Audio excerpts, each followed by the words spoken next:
Hello everyone, welcome to Inspire Notebook. आप सभी को जैसा मालूम ही है कि जो JOA 939 का एग्ज़ाम है वो 24 अप्रैल को स्केड्यूल्ड है। इसमें जो कंप्यूटर वाला सेक्शन है इसमें एक चेंज भी आप लोग नोटिफाई हुए होंगे कि 140 जो क्वेश्चंस हैं वो कंप्यूटर सेक्शन से रहेंगे। बाकी जो 60 क्वेश्चंस हैं वो नॉन कंप्यूटर वाला सेक्शन आपका उसमें रहेगा। कंप्यूटर पार्ट के लिए या कंप्यूटर सेक्शन के लिए आप लोगों ने क्या क्या पढ़ना है उससे रिलेटेड वीडियो हमने चैनल की प्लेलिस्ट पे अपलोड कर रखी है, तो आप उसे डिस्क्रिप्शन से भी एक्सेस कर सकते हैं। मुझे हमारे Instagram official inspire notebook channel पे बहुत सारे बच्चों की क्वेरीज आई रिगार्डिंग JOA के लिए कंप्यूटर सेक्शन में कौन सी बुक्स पढ़ें। देखिए, मैं सजेस्ट करूँगा आपको 9th to 12th अगर बुक्स कहीं से आप अरेंज करवा लेते हो तो 9th से 12th आपको इस एग्ज़ाम को क्रैक करने के लिए बहुत ज़्यादा सफिशेंट है। PGDCA कोर्स की जो भी बुक्स हैं वो भी आप मतलब वो भी एक सिलेक्शन हो सकती है। अगर कुछ स्टूडेंट्स एक ब्रीफ प्रेपरेशन के लिए, एक शॉर्ट क्रैश प्रेपरेशन के लिए कोई बुक प्लान कर रहे हैं तो ल्यूसेंट की कंप्यूटर फॉर कॉम्पिटिटिव एग्जाम करके एक बुक आती है, वो भी आपके लिए काफ़ी हेल्पफुल हो सकती है। सेकेंडली, टेस्ट सीरीज़ भी आपके लिए बहुत ज़्यादा हेल्पफुल रह सकती हैं। आप इमेजिन करो 15 फुल लेंथ के test, HPSSB like booklet test अगर आप प्रैक्टिस करोगे, डेली प्रैक्टिस करोगे तो आप कॉन्सेप्ट भी आपको समझ आ जाएगा और एग्जाम का पैटर्न कैसा रहता है वो भी आप इजीली जज कर पाओगे। तो ये जो टेस्ट सीरीज़ हैं आप परीक्षा ऐप से फ्री भी आप एक्सेस कर सकते हैं। डेमो टेस्ट भी आप एक बार चेक कर सकते हो कि किस तरह का लेवल है, क्या है। तो उसके बाद चाहो तो आप कुछ रिकमेंडेड टेस्ट सीरीज़ भी परचेज कर सकते हैं जिनका जो प्राइस है वो अराउंड 299 है। अगर आप मेरा कोड INSPIRE50 यूज़ करेंगे तो आपको डायरेक्ट 50% का डिस्काउंट इन टेस्ट सीरीज़ में मिल सकता है। 150 is not a big amount. You are getting in return, you are getting 15 pro level test. आज हम सी लैंग्वेज के टॉप 30+ क्वेश्चंस डिस्कस करेंगे। मुझे ये भी मालूम है कि जिन्होंने लैंग्वेजेस नहीं पढ़ी हैं उनके लिए सी लैंग्वेज को समझना मीन्स एक रॉकेट साइंस के बराबर है। बट फिर भी अगर मेरे साथ आप प्रैक्टिस करोगे आप कुछ ना कुछ सीख के जाओगे, एग्जाम ओरिएंटेड रहेगा, I am very much assure. तो चलिए स्टार्ट करें। देखिए, जो पहला क्वेश्चन है इसमें इन्होंने आउटपुट पूछी है, पॉसिबल आउटपुट। बट आउटपुट को समझने से पहले हम इन दो फंक्शंस के बारे में समझते हैं। एक है get car and second one is put car. देखिए, जो पुट कैर है ये बहुत इंपॉर्टेंट फाइल हैंडलिंग फंक्शन है सी लैंग्वेज का। अब फाइल हैंडलिंग क्या होती है वो लेटर स्टेज पे हम डिस्कस करेंगे, बट ये जो फंक्शन है ये क्या काम करता है। It is use to write a character on monitor. Screen पे डिस्प्ले करेगा ये एक कैरेक्टर को, और ये जो गेट कैर है ये स्टैंडर्ड इनपुट एक्सेप्ट करेगा। मीन्स एक कैरेक्टर को ये कीबोर्ड से जो भी कैरेक्टर हैं उनको एक्सेप्ट करने के काम आता है। मीन्स एक्सेप्ट करने के लिए गेट कैर एंड उसे मॉनिटर पे डिस्प्ले करने के लिए पुट कैर। अब हो क्या रहा है, इसमें ये एक कैरेक्टर एक्सेप्ट नहीं करेगा, ये लूप के अंदर यूज हुआ है। फॉर क्या है, काउंटर लूप है। इसमें क्या होगा, जो काउंटर वेरिएबल है, जो स्टार्टिंग वाला वेरिएबल है, इसको काउंटर वेरिएबल कहते हैं हम। ये इम्प्लिसिटली डिक्लेयर होता है, याद रखिए फॉर लूप के लिए। जो भी कैरेक्टर कीबोर्ड से एंटर करेंगे हम, वो सारे के सारे कैरेक्टर हर एक रिपीट में आई में सेव होते जाएंगे। मतलब आई में कोई भी कैरेक्टर आप एंटर करो वो सारे के सारे सेव होंगे। बट यहाँ पे एक कंडीशन है कि अगर वो कैरेक्टर एक्स होगा तो ये प्रोग्राम ब्रेक होगा। ब्रेक क्या करता है, प्री मेच्योर टर्मिनेशन करता है लूप की। अब सोचो, कोई भी लेटर हमने एंटर किया, सपोज करो मैंने आर एंटर किया, तो आर प्रिंट होगा, आई भी प्रिंट होगा, एम भी प्रिंट होगा, आई भी प्रिंट होगा। जैसे ही मैं एक्स करूंगा तो एक्स नहीं प्रिंट होगा।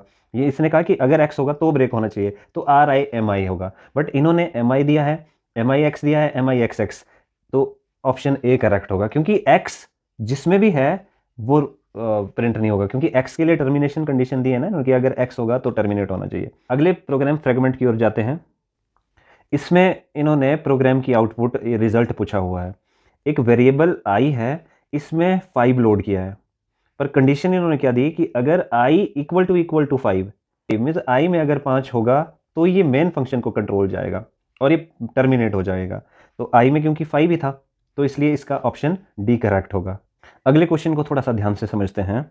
आउटपुट हम लोग बताएंगे इस प्रोग्राम की। आई में 5 इनिशिएट किया इन्होंने, मीन्स आई वेरिएबल में 5 है। आई प्लस 100, आई में 5 था, 5 प्लस 100 हो गया 105। बट पुट कैर आपको मैंने अभी बताया था स्क्रीन पे प्रिंट करता है कैरेक्टर। अब 105 तो कैरेक्टर नहीं है, ऑलराइट। सो इसका कैरेक्टर इक्विवेलेंट क्या है, वो 105 का जो आस्की कैरेक्टर है वो आई है।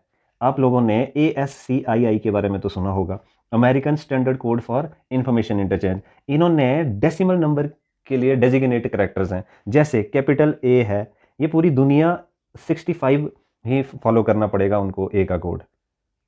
वैसे ही 105 जो कोड है वो आई के लिए है। किसके लिए? आई। एक बात तो फॉर श्योर है कि पुट कैर क्या करेगा? आई प्रिंट करेगा, तो आई सब में ही है। अच्छा, ए और बी में आई है।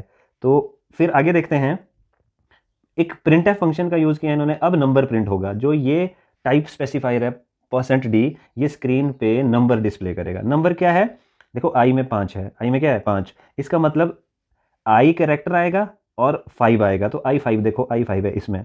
अगली रिपीट में क्या हो जाएगा? 105 का, क्योंकि पोस्ट फिक्स दिया है ना उन्होंने, आई माइनस माइनस, आई में 105 था, 105 माइनस 1 कितना हुआ? 104। सो 104 किसका कोड है? 104 एच का है। जैसे 105 आई का था, 104 किसका हुआ? एच का था। तो यहाँ पे क्या आ जाएगा? अगली बारी एच आ जाएगा।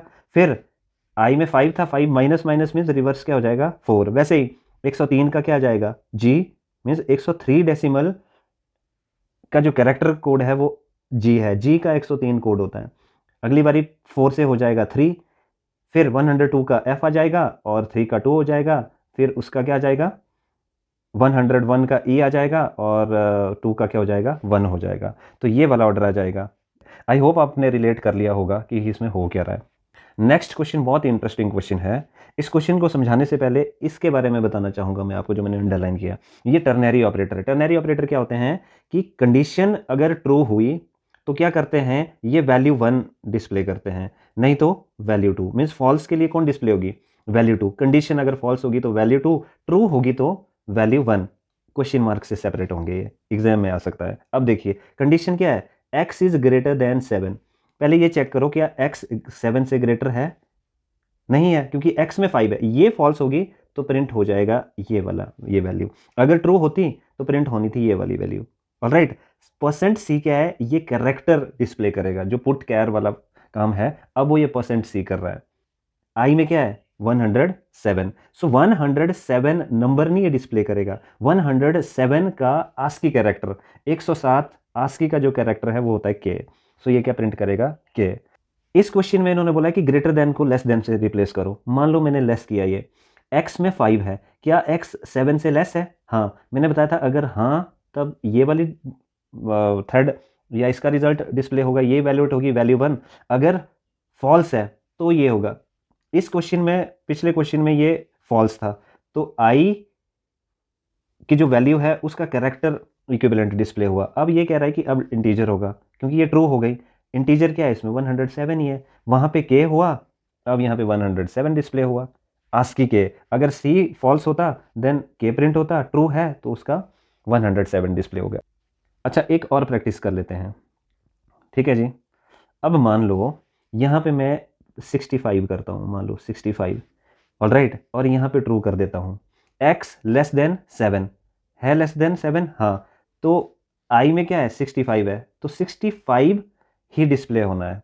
अगर ये मैं ट्रू कर देता हूँ, फॉल्स कर देता हूँ, मान लो ये कंडीशन मैंने फॉल्स कर दी, i ग्रेटर नहीं है 7 से, तो फॉल्स के लिए कैरेक्टर i में 65 था, 65 का कैरेक्टर क्या है? a डिस्प्ले होगा। इस तरह से इट वर्क्स। ऑलराइट, तो आगे चलते हैं।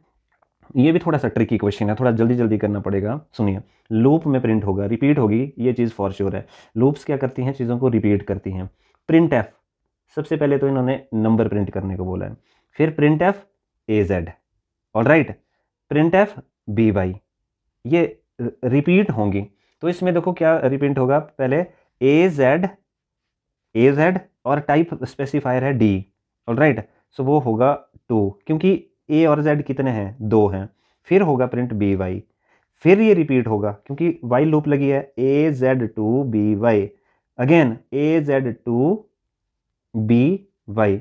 अब यहाँ पे A Z to B Y कहीं पे नहीं है, तो D, none of the above would be correct answer. थोड़ा जल्दी करना पड़ेगा, वीडियो बहुत लेंथी हो जाएगी। ओके, इजी क्वेश्चन है ये। देखिए काउंटर वेरिएबल में इन्होंने 3 वैल्यू ऐड की है। फॉर श्योर जो %d है ये वैल्यू ही डिस्प्ले करता है, इंटीजर। i की वैल्यू डिस्प्ले होगी, i में क्या है? 3। इनिशियल वैल्यू डिस्प्ले होती है, ये ध्यान रखना। i इज लेस देन 15, वो तो ट्रू है तभी तो 3 डिस्प्ले हुआ। i प्लस इक्वल टू 3, इसको कंपाउंड ऑपरेटर कहते हैं।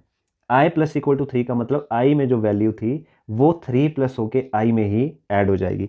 i में तो 3 था, 3 और 3 कितना हुआ 6, सो i में अगली रिपीट में 6 हो जाएगा। बट ये इन्होंने क्या कहा है कि 6 प्रिंट होने से पहले एक इंक्रीमेंट होना चाहिए, इसको कहते हैं प्री इंक्रीमेंट, मतलब प्रिंट होने से पहले इंक्रीमेंट होना चाहिए। ये तो 6 हो गया था आई में, 6 और 1 7, उसके बाद प्रिंट होगा। तो नेक्स्ट क्या है 7 और 3 10, 10 और 1 मीन्स 11। नेक्स्ट क्वेश्चन को डिस्कस करते हैं 71।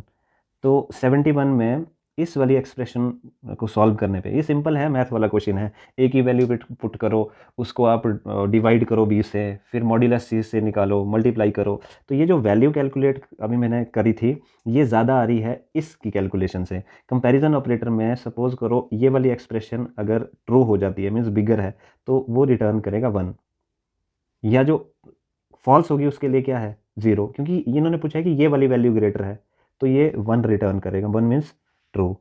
72 में फॉर लूप में अगर कंडीशन मिस है so it is assumed to be present and taken to be true, ये याद रखिए। नेक्स्ट क्वेश्चन भी फॉर लूप पे है। अगर कंडीशन मिस है तो इनफाइनाइट लूप को अगर हमने अवॉइड करना है या जो लूप है उसको टर्मिनेट करना है, हम गो टू से भी कर सकते हैं, रिटर्न से भी कर सकते हैं और ब्रेक से भी कर सकते हैं। कंटिन्यू तो सिर्फ एक स्टेटमेंट को बाईपास करने के काम आता है, तो B C D B is the correct answer. Alright, 74 को देखते हैं। 74 में करेक्ट स्टेटमेंट पूछी है इन्होंने। करेक्ट स्टेटमेंट क्या है, 0 रिप्रेजेंट्स अ फॉल्स कंडीशन। अभी मैंने बताया था 0 फॉल्स के लिए होता है और 1 किसके लिए होता है, ट्रू के लिए है, पर इन्होंने लिखा है non zero value represent a false condition, ये भी करेक्ट नहीं है। ऑलराइट, 74 का ए है। 75th देखते हैं, which of the following comment about for loop are correct. For loop के बारे में, इंडेक्स वैल्यू आउटसाइड या इनसाइड रिटर्न होती है, वैल्यू चेंज भी होती है within the loop, goto भी यूज़ होती है लूप से जंप आउट करने के लिए या नेस्टेड लूप से जंप आउट करने के लिए, और बॉडी लूप की एम्प्टी भी हो सकती है। सारी की सारी कंडीशंस ट्रू हैं। अगले क्वेश्चन की ओर मूव करते हैं। ये अगेन फॉर लूप के बारे में इन्होंने पूछा है कि using break is equivalent to goto that jumps the, हाँ कंटिन्यू यूज टू बाईपास, अभी मैंने बताया था कि एक स्टेटमेंट को बाईपास करने के लिए मीन्स एक इटरेशन बाईपास होगी अगली कंटिन्यू हो जाएगी। कॉमा ऑपरेटर अगर यूज करते हैं तो राइट ऑपरेंड की वैल्यू रिटर्न होती है, it is always be replaced by while loop. हाँ, वाइल का ऑल्टरनेट है ये लूप, बट फॉर लूप तब यूज होती है जब काउंट्स ऑलरेडी नोन हो, काउंटर लूप इसलिए कहते हैं इसको। So all of these are the correct answer. 77 क्या कह रहा है, choose the correct answer. For loop can be nested, ठीक है जी, ठीक है जी। Nested for loop can't use the same index variable, ये गलत है। Nested for loop can't overlap, ये भी गलत है। None of the above, none of, अच्छा nested for loop can't be overlap, ये इसका करेक्ट है, ये दो इसके फॉल्स हैं, ए और सी करेक्ट है। 79 में देखिए, स्विच एक सिलेक्शन स्टेटमेंट है। कुछ लैंग्वेजेस में स्विच का ऑल्टरनेट सेलेक्ट होता है और इफ देन एल्स का भी ऑल्टरनेट है ये स्विच स्टेटमेंट। एग्जाम में ऐसा भी पूछा जा सकता है। इन्होंने पूछा है कि स्विच केस में जो डिफ़ॉल्ट स्टेटमेंट होती है वो कहाँ पे यूज़ करते हैं हम। ऑलराइट, उसे यूज़ करते हैं हम anywhere in the code. Default statement वो स्टेटमेंट होती है वो तब एग्जीक्यूट होती है जब सारी की सारी कंडीशंस फॉल्स हों। मीन सारी की सारी कंडीशंस के अगेंस्ट का जो कोड एग्जीक्यूट ही ना हो रहा, तो डिफ़ॉल्ट कोड एग्जीक्यूट होता है। तो इसमें C is the correct answer. The switch feature 80 में क्या पूछा है इन्होंने कि कैन ऑलवेज बी, हाँ मैंने अभी बताया था कि इफ़ देन एल्स का ऑल्टरनेट है, सो ए इसका करेक्ट आंसर है और बी भी है। लॉजिक की जो क्लैरिटी है वो ज़्यादा इसमें अच्छी होती है। देखो, स्विच स्टेटमेंट तब यूज़ होता है जब आप चाह रहे हो कि इफ़ की नेस्टिंग अवॉइड करना है, कि बार बार इफ़ कौन यूज़ करे, तो आप स्विच को भी यूज़ कर सकते हैं। सिलेक्शन स्टेटमेंट है, डिसीजन के अंडर आता है ये। सो जो कमिंग वीडियोस हमारी रहेंगी वो गेट्स पे रहेंगी and then we will start some languages. बाकी फ्यूचर वीडियोस को एक्सेस करने के लिए इंस्पायर नोटबुक में बने रहें। धन्यवाद।